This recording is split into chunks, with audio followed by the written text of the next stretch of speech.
Il semblerait que Poutine s'impatiente sérieusement. Une source interne du Kremlin affirme, je cite l'ISW, que Poutine aurait donné au ministre russe de la Défense Sergueï Shoïgu un délai d'1 mois, soit jusqu'à début d'octobre 23, donc ça doit dater d'il y a 15 jours au moins, pour améliorer la situation sur les lignes de front, arrêter les contre-offensives ukrainiennes. Et en gros, ce que rajoute l'Institut de la guerre derrière, c'est quoi qu'il en coûte, c'est-à-dire allons-y, voilà.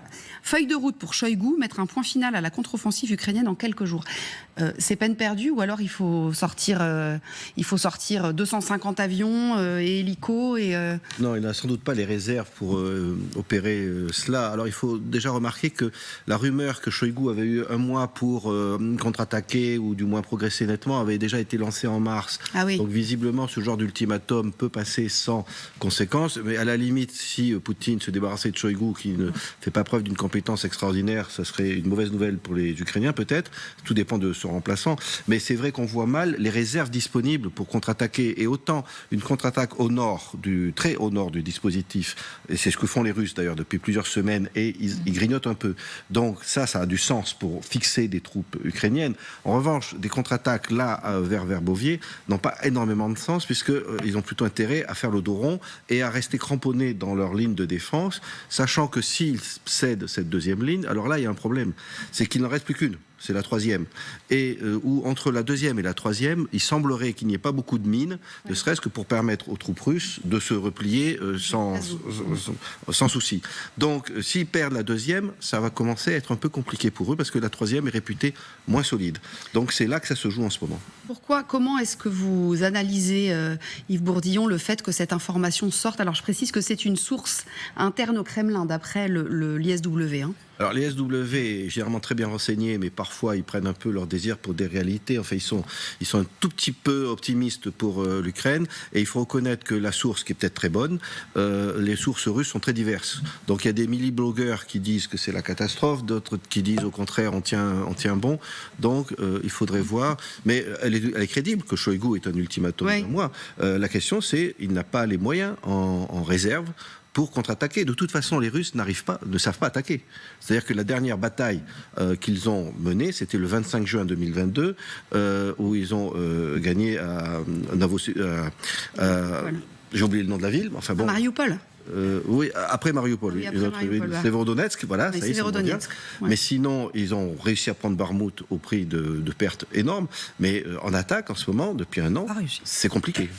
Il y a quelque chose qui est quand même intéressant aussi, colonel, c'est que là, cet extrait-là, c'est intéressant de dire il a eu un ultimatum. Alors déjà, il a déjà tout traversé, Shoïgu, il lui est jamais rien arrivé. Donc bon, est-ce que Poutine a besoin d'un ultimatum pour s'en séparer, s'il a envie de s'en séparer? Sans doute pas. Mais c'est qu'en fait, ils ne nous disent pas ce qui se passe si jamais l'ultimatum n'est pas tenu. Alors déjà, si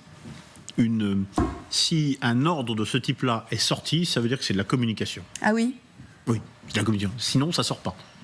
Ah oui, mais un ordre de ce type-là peut exister. Alors, il peut exister, mais ça sort pas. Mais généralement, quand vous dites à quelqu'un de mener une contre-offensive d'une semaine de l'ampleur qu'elle doit exister, ça n'est pas réalisable sur le terrain. Ça veut dire que soit elle est préparée avant, et vous lui donnez simplement la date à laquelle vous voulez que ça se passe, soit elle n'est pas préparée, ça ne se fera pas en 1 semaine. Ça, si on parle concrètement, je dirais militairement parlant. Moi j'écoutais l'amiral Vichot ce matin qui disait... Si ça sort, c'est de la communication. Vichot ce matin, l'amiral Vichot, il disait, vous savez, après, alors c'est un fusil à un coup, sans mauvais jeu de mots, enfin c'est qui tout double, ils envoient 150 avions hélicoptères, ça peut marcher, mais ils n'ont pas beaucoup de réserves aériennes, donc ils ont... 150 avions, hélicoptères, c'est compliqué ce qui se passe sur le terrain. C'est-à-dire qu'il ne faut pas se faire des images de concentration, etc. Les Ukrainiens sont très dispersés, les Russes sont très dispersés. Donc les 150 avions et les hélicoptères, il faut non seulement qu'ils restent au-dessus des Russes, parce que sinon ils sont sous la menace de la défense aérienne ukrainienne et vont être détruits, comme ils l'ont été pendant la première phase de la guerre, et ensuite il faut qu'ils aient des cibles.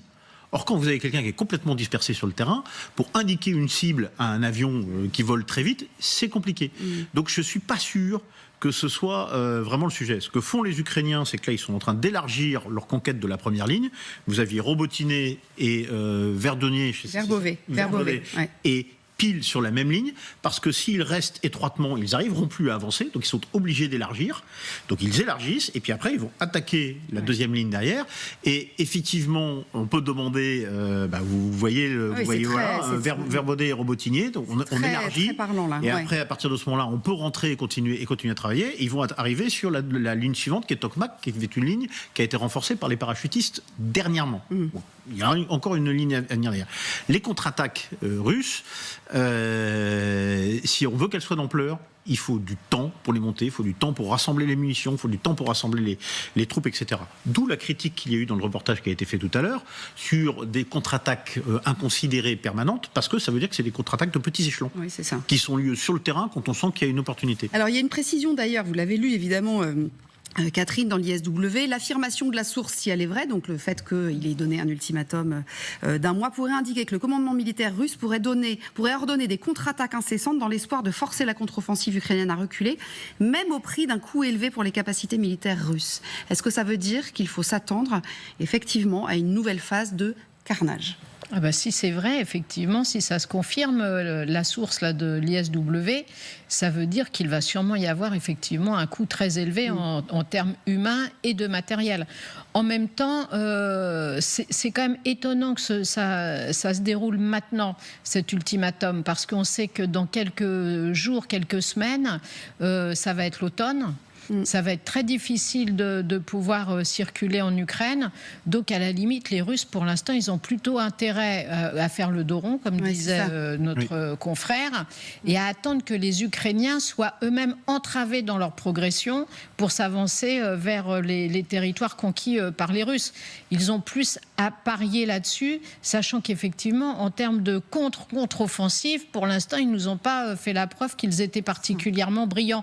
Donc, c'est possible, évidemment, mais pour eux, ce serait prendre quand même un gros risque et puis effectivement consentir encore beaucoup de sacrifices humains et en matériel, sachant que Vladimir Poutine n'est toujours pas décidé à sonner la mobilisation générale, visiblement. Donc, alors il y a cette histoire de mobilisation générale, et puis il y a une bonne nouvelle pour les Ukrainiens, et ça c'est Volodymyr Zelensky qui l'a annoncé tout à l'heure, c'est que les Abrams commencent à arriver, les fameux chars Abrams.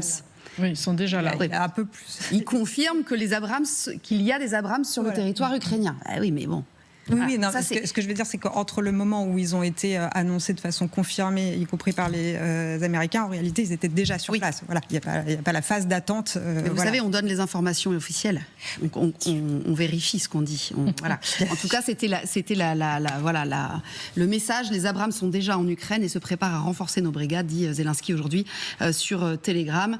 Et il remercie évidemment les alliés. La semaine prochaine, les premiers chars américains seront livrés à l'Ukraine, avait dit Monsieur Biden la semaine dernière. Donc voilà, histoire de timing. Le résultat de la. En tout cas, voilà. Les Abrams peuvent changer les choses, quand même. On l'a dit ça. Oui, il manque encore des attaques MS, voire des Taurus, pour effectivement pouvoir se dire que. Il y a, selon les Ukrainiens, il y a une percée.